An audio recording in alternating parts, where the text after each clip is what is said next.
Party వాళ్ళు తీసుకున్న పరిస్థితులైనా చూసుకోండి, లేదంటే ఒక లేడీ డాక్టర్ మీద తమ్మయ్య బాబు అని చెప్పేసి, అంటే 4 నెలల క్రితం చనిపోయిన మా పార్టీ మాజీ ఇన్ఛార్జ్ ఆయన తీసుకోండి.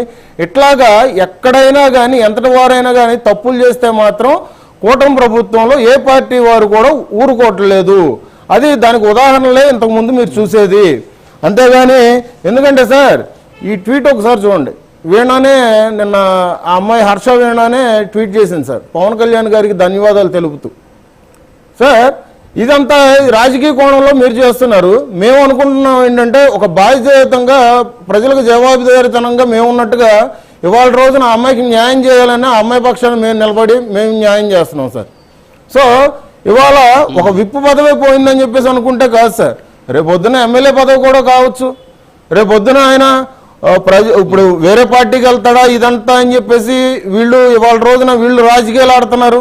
కానీ రేపొద్దున జరిగేది ఏంటంటే పూర్తి న్యాయం ఆ అమ్మాయికి ఉండేంత వరకు కూడా మేము మా పార్టీ నాయకుడైనా కానీ ఆ అమ్మాయి పక్షాన్ని న్యాయం జరిగేంత వరకు అయితే మేము నిలబడతామని చెప్పేసి మేము చెప్తున్నాం సార్.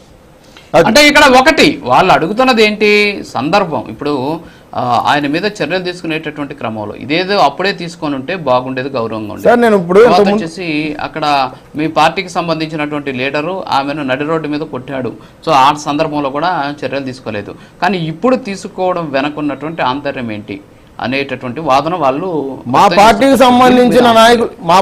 సంబంధించిన నాయకులు రోడ్డు మీద కొట్టారు అన్నదానికి అది పోలీస్ కేసులు అయినాయండి. దాని ప్రకారంగా పార్టీ కూడా పిలిపించింది, దానికి వివరణ కూడా అడిగింది.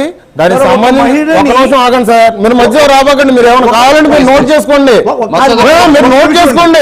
మీరు నోట్ చేసుకోండి కావాలంటే. మీరు మీ టైం వచ్చినప్పుడు మీరు మాట్లాడుతురు. కానీ ఇప్పుడు దానికి తగ్గట్టుగా వివరణ అడిగింది, దానికి సంబంధించి కేసులు జరిగినాయి. రేపొద్దున ఆ వ్యక్తి కూడా దానిలో భాగం అయితే కనుక ఆయన కూడా రేపొద్దున ఆయన కూడా శిక్ష ఇవ్వలేదు కదా సార్. అంతేగాని వాళ్ళ రోజున అమ్మాయిని రోడ్డు మీదకి లాగారు, కొట్టారు, లేదంటే అమ్మాయిలకి న్యాయం చేయట్లేదు. అదే సార్ నేను మాట్లాడితే ఏంటంటే పొద్దున్న లేచిన కొద్దీ గుడ్డగాల్చి ముఖం మీద వేసినట్టుగా కూటమి మీద ఏదో రూపేణ ఏదో రుద్దాలని రుద్దడమే. కానీ ఇక్కడ జరుగుతున్న ఇప్పుడు ఒక మాట సార్, చిన్న మాట మాట్లాడుతున్నాము. టీడీపీ కార్యకర్త భారతిరెడ్డి గారిని ఒక మాట అంటేనే కదా సార్ తీసుకెళ్లి జైల్లో వేసింది.